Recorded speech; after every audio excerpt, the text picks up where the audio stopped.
So does he more lean towards the bad guy side, or is he like is it pretty ambiguous, like which who he is? He definitely sticks with the good guys throughout all the books, and he goes from like the I have the like bad attitude kind of cop, and he actually so I mentioned earlier that there's a big plot where they go to war, and he actually becomes essentially the general that leads everyone. Oh, so wow. It's kind of interesting. He shifts to like soldier mode, and you actually find out that he was a soldier in like World War II. Whoa, and kind wow. of more about the Fables history, because they've been in the Mundy world like kind of long. Like it's set up that they're in there longer than maybe you first think when you first start reading it. So he's been alive for a really long time.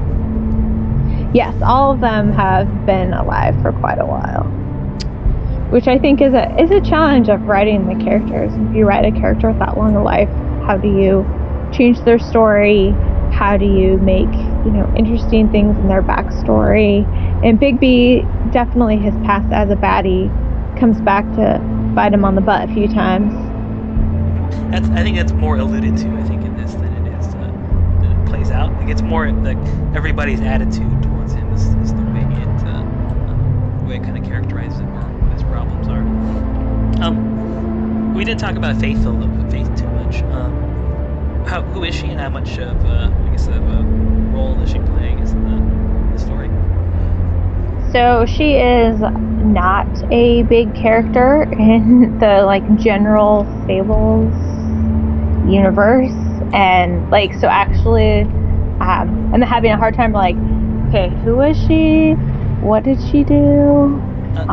Fables, I think she's the donkey skin girl, which is one I'm very familiar with.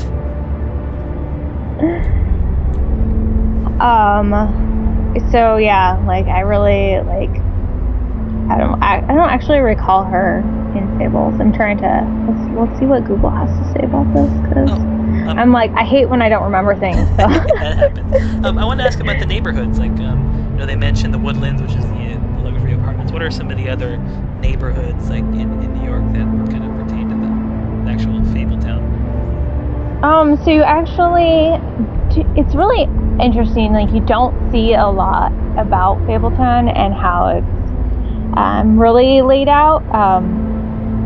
It's hidden in New York. There's a big castle, and you find, I feel like perhaps the video game is stretching it a bit, and its reach and its influence throughout the greater city. It's very much that it's a smaller place.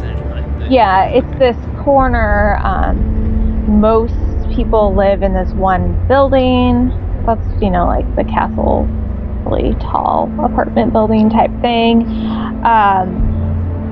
Everyone kind of knows each other, and the witches have set up glamours so the Mundys don't accidentally come into Fabletown, and it's kind of hidden.